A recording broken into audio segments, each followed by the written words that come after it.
nowym filmie na moim kanale. Mam nadzieję, że ten szum z tyłu nie będzie Wam przeszkadzał, ale jest dzisiaj tak ciepło, że nie da się wytrzymać, więc musi klima chodzić i nie wyłączę, bo się uduszę.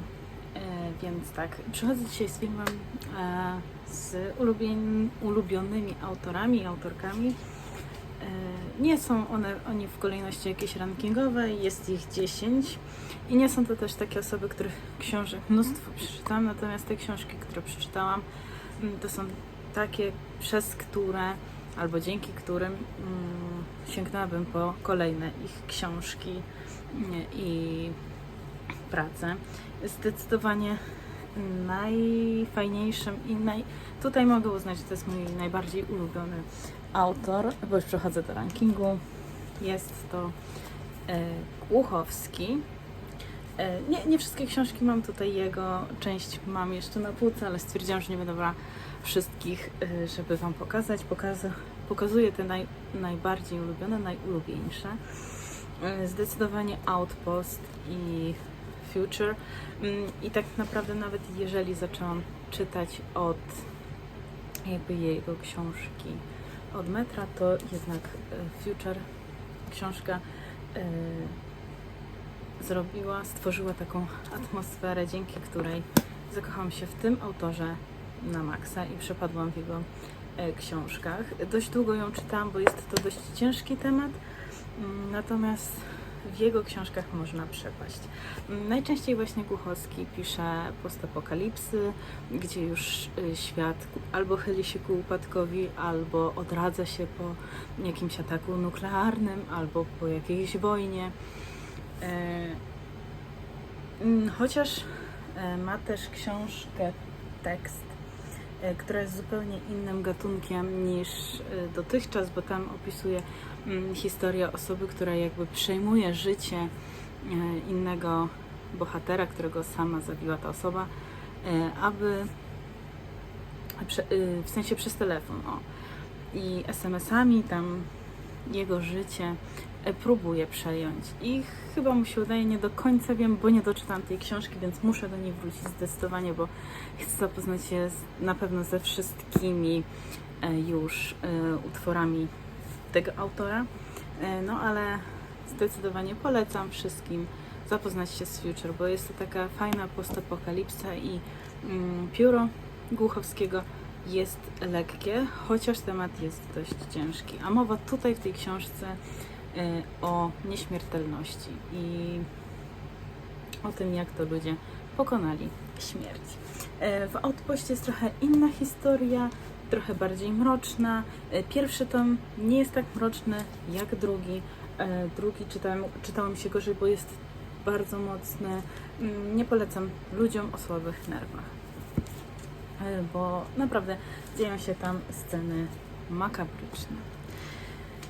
Z takiego post-apo przechodzę teraz do romansów i zdecydowanie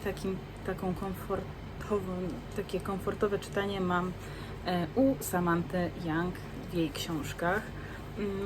Książek mam więcej, natomiast tylko te 3 wzięłam. Tą sobie niedawno zakupiłam, bo zobaczyłam, że jest Samantha Young, a jako, że mam sentyment po tych książkach, no to stwierdziłam, że muszę się zapoznać z tą, chociaż widzę po opisie, że jest to jakby kolejny tom z serii, to i tak mi to nie przeszkadza, a Samantha Young pisze bardzo lekko, te jej romanse są takie przyjemne, takie, żeby właśnie siąść w jeden wieczór sobie przeczytać i żeby trochę emocji poczuć i żeby emocji trochę oddać tym książkom, tej autorce. I naprawdę nie dziwię się, że jej książki są bestsellerami, bo naprawdę ta autorka pisze bardzo dobre książki. Lekkie, przyjemne, takie też są ważne w czytelnictwie. Patrzę tutaj, bo mam moją listę, żeby mniej więcej po kolei iść. I kolejna ulubiona autorka będzie to Daria Doncowa, czyli rosyjska pisarka ironicznych kryminałów. Niedawno właśnie skończyłam tą książkę, a w zasadzie te 2 książki, bo tutaj mam 2 tomy w jednym. Niedawno też zakupiłam sobie kolejny tom z cyklu o Tatianie. No i tutaj mam jeszcze taką starą książkę, od której tak naprawdę zaczęła się moja miłość z panią Darią.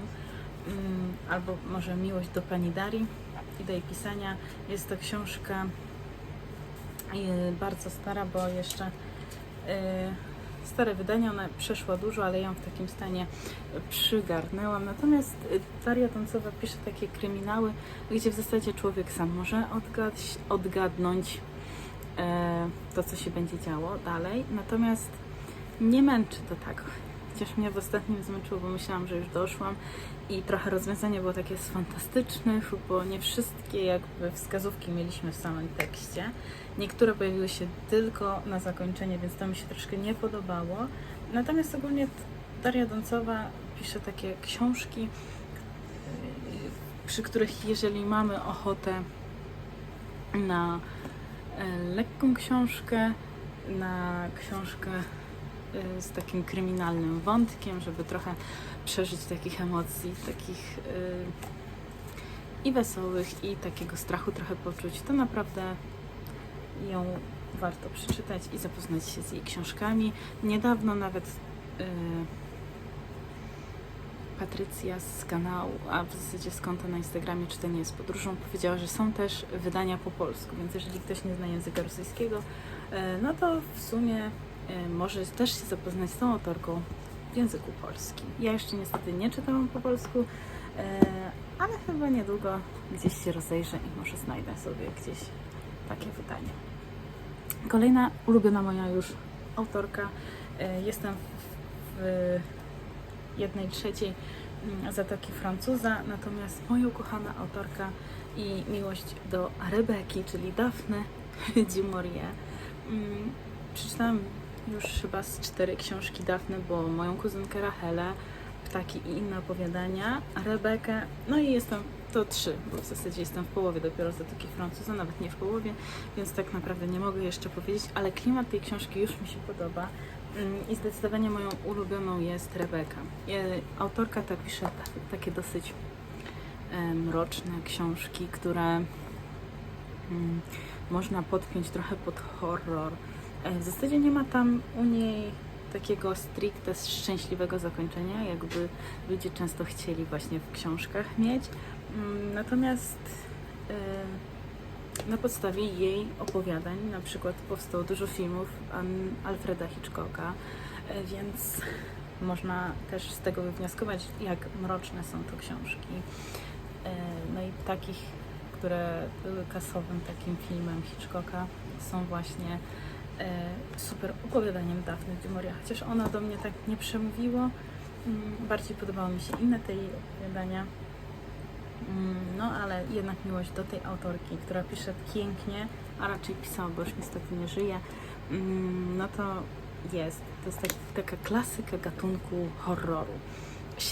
Świetne pióro tej autorki i zachęcam do zapoznania się właśnie z nią, bo warto. I te piękne wydania są, nie wiem kto wydaje, chyba Świat Książki wydaje te piękne takie wydania w języku polskim. Są przepiękne, natomiast ja już zaczęłam zbierać kolekcji Azbuka Klasika i te wydania też mi się podobają.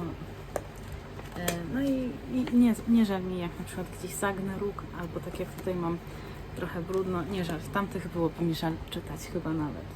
A książki nie są po to, żeby stać.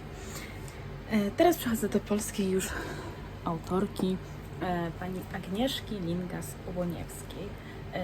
Ja taką miłość do tej autorki rozpoczęłam książką, która wygląda strasznie, ale ja ją w takim stanie przygarnęłam, a jest to książka Jesteś moja dzikusko. Książka opowiadająca, to jest ogólnie książki pani Agnieszki, to są romanse, ale tak jak w przypadku Samanthy Young, one są dość lekkie. Tak tutaj jednak mamy trochę dramatów w tych jej opowiadaniach, a raczej w książkach to nie są opowiadania. No i zapoznałam się z tymi 3 książkami. 3 książki bardzo mi się podobały, chociaż najmniej chyba Zakład na miłość, natomiast po czasie jednak rozumiem już bardziej tą książkę i coraz bardziej mi się podoba i coraz większy sentyment mam jakby do niej. ale największy mam tutaj, od której zaczęłam, czyli Jesteś moja dzikusko. Ogólnie pani Agnieszka, z tego co wiem, pisze też chyba erotyki, bo widziałam gdzieś na Legimi czy gdzieś, a właśnie takie erotyczne bardziej książki. Jeszcze do nich nie dotarłam, chociaż do erotyków ja niezbyt za nimi nie przepadam.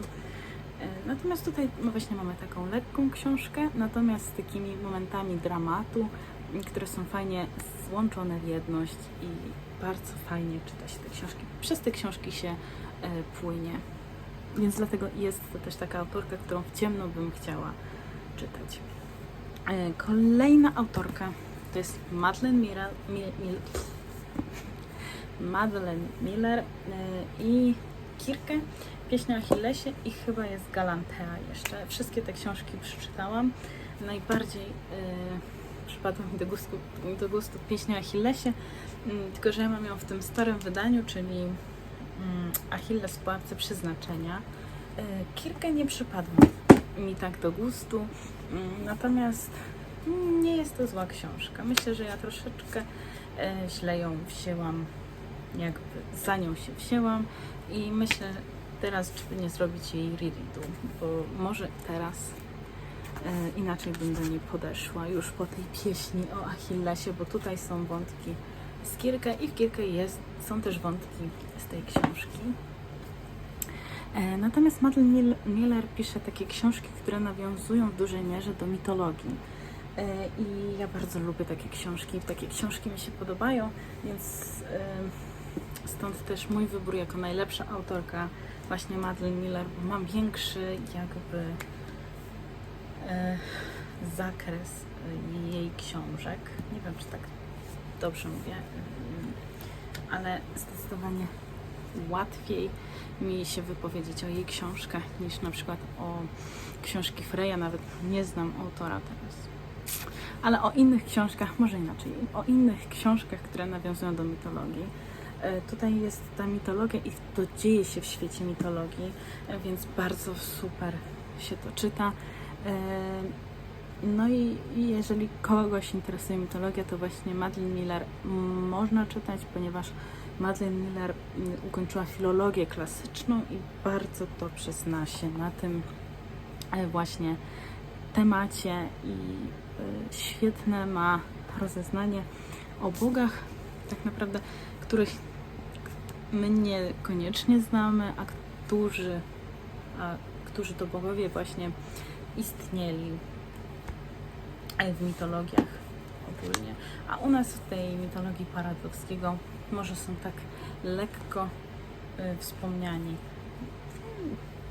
Więc takie fajne historie o bogach, trochę ponad to, co się dzieje w mitologii, ale przyjemne. I więc to jest najważniejsze chyba w takich książkach, że one są przyjemne. Przechodzę teraz do mojego ulubionego chyba autora kryminałów, czyli do Stuarta Tortona. 7 śmierci Evelyn Hardcastle. Polecam każdemu, kto lubi kryminały, bo jest to świetna książka. Demon i Mroczna Toni jeszcze nie mogę polecić, ale już jakby zaczęłam czytać, też mi się podoba. W tych książkach się naprawdę przepada i to są książki fajne, bo dzieją się takie trochę odnoszenia historyczne. Mamy też na przykład tutaj mapki, z których można korzystać podczas czytania książek, żeby się nie pomylili bohaterowie albo miejsca, w których dzieją się zbrodnie. A w 7 śmierci Evelyn Hardcastle jest jedna zbrodnia, natomiast kilka razy do niej wracamy z różnych miejsc. Kolejny już autor, czyli Leopoldo Goat i jego świetna seria Geniusz. Naprawdę warto znaleźć te książki. Podejrzewam, że one są już gdzieś w jakichś antykwariatach, bo Albatros już ich nie wydaje. Ciężko jest je zdobyć, ale myślę, że warto, bo nie dość, że treść książek jest super, to jeszcze to wydanie zachęca jeszcze bardziej do ich przeczytania i do zapoznania się z nimi. A mamy tutaj do czynienia z geniuszami świata takiego informatycznego.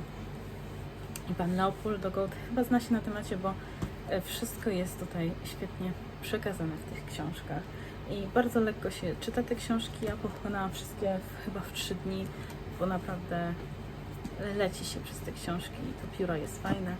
Jest to intryga u tego autora. Mamy też taki wątek przyjaźni, romansu, więc fajne. Kolejna autorka ulubiona to jest Cornelia Funke i jej seria Atramentowy świat, czyli Atramentowe serce, Atramentowa krew i Atramentowa śmierć. Wkleję zdjęcie, bo nie wyjmowałam z półki, bo jest dość ciężko dostępna u mnie.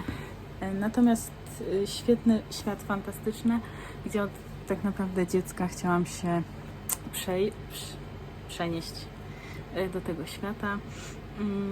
Mamy tam pokazany i nasz świat, i taki fantastyczny, i świetne połączenie, i naprawdę bohaterowie świetnie wykreowani, a to jest najważniejsze w tych książkach. I książki Cornelii Funke chętnie przeczytałabym w ciemno jeszcze więcej. Teraz zbieram się, żeby przeczytać Labirynt Fauna. I tam też jest drugim autorem Guillermo del Toro, którego też bardzo lubię, ale z jego książek poznałam tylko Wirusa, no i filmy, ale Wirus to jest seria, a jeszcze nie dokończyłam 2 kolejnych tomów, więc nie uznawałam go w tym rankingu. No i moja ukochana Caroline Kepnes i jej książka Ty. W ciemno inne książki pani Caroline bym poznała, bo świetnie mamy przedstawiony właśnie umysł takiego trochę, można powiedzieć, że psychopaty, a lubię takie tematy, więc chyba dlatego bardzo lubię tą autorkę. Czekam na kolejny tom właśnie tej serii, bo mam nadzieję, że wyjdzie w Polsce, bo już w Ameryce wyszła. No i mamy tutaj świetne właśnie z takiej psychologicznej strony, ale nie tylko, przekazane to, jak taki psychopata potrafi kochać. No i to by było chyba tyle. 10 moich ulubionych autorów książek wraz z książkami i tytułami, które najbardziej lubię. Także to by było tyle. Dzięki za obejrzenie i do zobaczenia w kolejnym filmie. Cześć!